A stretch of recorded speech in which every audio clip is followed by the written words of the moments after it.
په دې شیانو ډاکټر ډېر ښه پوهېږي. خو کله چې ته ډاکټر سره کښېنې تا ته ووایي لاسونه ومینځه سړي باندې بده لګېږي. خو دا خو هغه ته هغه میکروب معلوم ده، علم الیقین حق الیقین خو ده ته ده. نو ما ته علم نسته ده ځکه ما پسې خلک زه ډاکټر پسې ملنډې وهم. خو کله چې زه د کیمیا او د فیزیک او د بیولوژي او د هغه علومو سره ممارست او ملګرتیا وکړم د ما په زړه کې قدر پیدا کیږي. نو چې قدر پیدا سو وحدت تم کار جوړیږي. دغسې بالمثل په پوهنتون کې مسته ده. د پوهنتون بعضې یادوم، یعنې که اکثر هم سي سړی به نه خوابدي باید دې ته کار وکړو. پوهنتون کې استاد داسې فکر کوي چې مولا او شیخ څه معنی، بس دا د اوداسه او د مانځه خبرې زده. کیمیا کې د مولا څه کار ده، په فیزیک کې د مولا څه کار ده، په علم د آثارو کې د مولا څه کار ده. د ما یوه خبره وله ما هغه علمي خبره کړې وه. ما ویلي وو چې عینک په قرآن کې سته. دا ما یو علمي بحث کړی وو چونکې د مولا له خولې نه دا خبر راوتلې وه.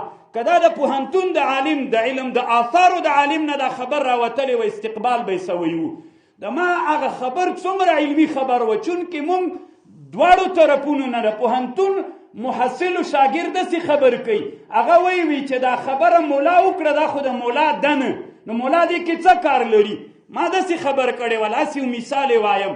قرآن کې وایي واصلنا له عین القطر. من حضرت موسی علیه السلام ته چینه د مسو راوبیوله. په ټوله دنیا کې د مسو لوی معدن چیرته ده؟ او د سلیمان علیه السلام راتګ هم دلته سوی ده. همدغه عینک ساحې ته د سلیمان علیه السلام راتګ سوی ده. ابن بطوطه لوی رحال پر رحلت خپل کې کوی سلیمان یادوي دا غر لوګر لوی غر د وجې نه. او د مونږ معتبر تاریخ د اسلام کې لوی معتبر تاریخ مفسر علامه ابو جعفر ابن جریر وی دلته د حضرت سلیمان علیه السلام راتګ کابل ته سوی ده.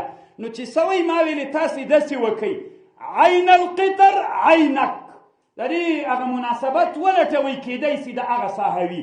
نو خو چونکې د عالم له خولې دا خبر راوتلې وه دلته بعد موجود سوی ده. د پوهنتون